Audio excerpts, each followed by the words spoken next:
Bom, o apóstolo Paulo, ele é responsável por ter escrito cerca de 70% do Novo Testamento. Foi ele quem sistematizou a obra de Cristo. Foi ele quem melhor explicou sobre a obra da salvação na cruz. O apóstolo Paulo ele vai passar a vida se dedicando em mostrar que o cristianismo não era uma seita que saía de dentro do judaísmo.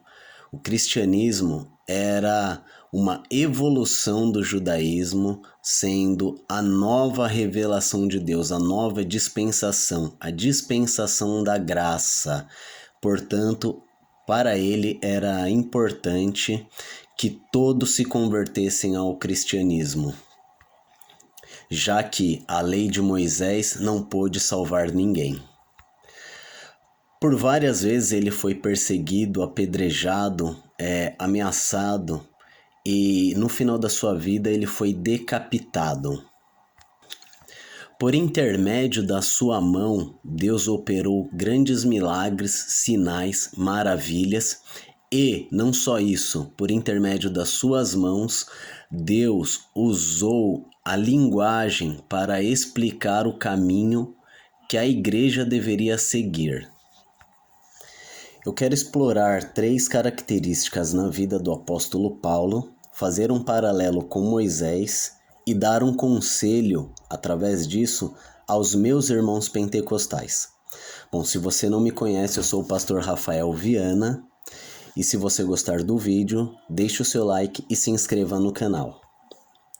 As 3 características é uma vida de santidade, um fervor espiritual e terceiro, um profundo conhecimento da linguagem humana. E eu vou usar este tema para conselho aos meus irmãos pentecostais, por quê? Porque eu vejo sempre dessas 3 características, 2 características entre nós, o povo pentecostal. É um povo que se dedica muito à santidade e é um povo que acredita muito no espiritual. Isso é tão profundo que eu estava lendo uma enciclopédia bíblica e estava dizendo lá que a igreja pentecostal é o ramo do cristianismo hoje que mais cresce no mundo. Acredite nisso. As igrejas pentecostais chegam aonde nenhuma outra igreja cristã chega. E eu sei explicar o motivo disso porque eu também sou pentecostal. O povo pentecostal é extremamente destemido. Se tiver alguém endemoniado ou atribulado, não chame nenhum outro crente senão aquele crente pentecostal. Ele vai enfrentar esse demônio. Se tiver alguém enfermo ou alguém desenganado pelos médicos, enquanto as pessoas farão aquela oração morna ou tentarão consolar a família, o povo pentecostal, o crente pentecostal, é aquele tipo de crente que vai começar a jejuar para que Deus intervenha com um milagre e cure aquela pessoa.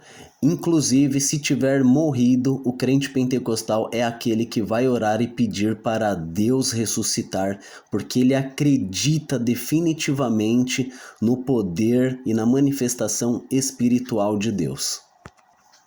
Em contrapartida, é também no meio pentecostal que nós encontramos as maiores aberrações quando se trata em estudos e entendimento da palavra. Isso porque neste tripé que eu citei falta uma característica extremamente importante e que é negligenciada pelos pentecostais.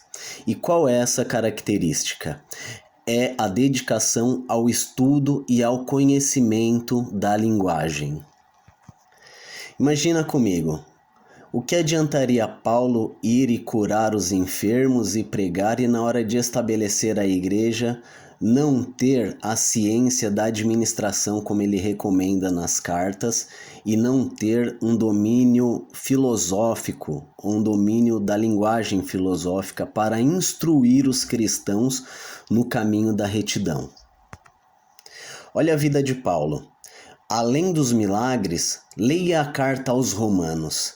é um profundo tratado de teologia sistemática que vai explicar, como nenhum outro apóstolo explicou, a salvação em Cristo Jesus. Ele vai mostrar aquilo que era visto no Antigo Testamento e como se cumpre em Jesus, e aí ele expõe o caminho por que Cristo é a salvação. Isso apenas na carta aos Romanos, sem contar os outros conselhos e as outras orientações que Paulo dá. Mas tudo isso que Paulo escreve não é que ele escuta ditado em seu ouvido pelo Espírito Santo. O Espírito Santo o inspira e, por ele ter este domínio da linguagem, Deus usa essa ferramenta que Paulo tem para assim edificar a igreja. Mas você, pentecostal, você que é preguiçoso, que não quer ler, você usa um versículo para dar uma desculpa e você diz o seguinte, que o espírito dá vida e a letra mata. Então você diz que a letra mata, então por causa disso você não vai estudar para não ficar frio na fé. Você é um hipócrita, um mentiroso, você tem que parar com isso. Imagine se Paulo fosse como você.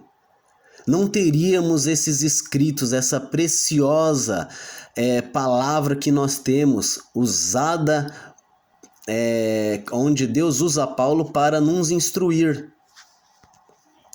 Agora imagine você no bairro onde você está, na igreja onde você está. Imagina se Deus usa você, se Deus usasse você como usou o apóstolo Paulo. Mas como vai usar se você não tem a ferramenta?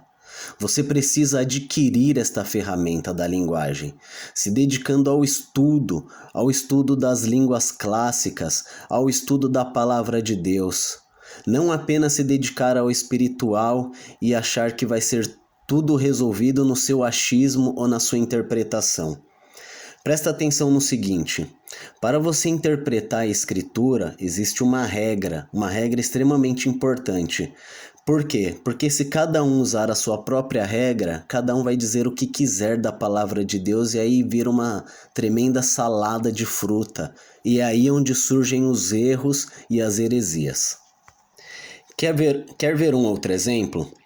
Deus vai usar Moisés, e o que Deus faz antes? Deus envia Moisés quando era pequeno lá no palácio de Faraó. Para quê? Para ele aprender, ser educado na linguagem, na língua dos egípcios, para que ele tivesse o domínio da escrita, para que assim, ao ser usado como um libertador de Israel, ele não fosse apenas espiritual, mas ele fosse capaz de escrever as leis, escrever os mandamentos do Senhor e deixar instruções para a nação seguir. Foi isso que Deus usa Moisés. Da mesma forma, Deus usa Paulo. Só que como Deus vai usar você, se neste tripé de características você tá manco, falta a parte da linguagem. Então, para de ser preguiçoso e estude a palavra de Deus de forma correta.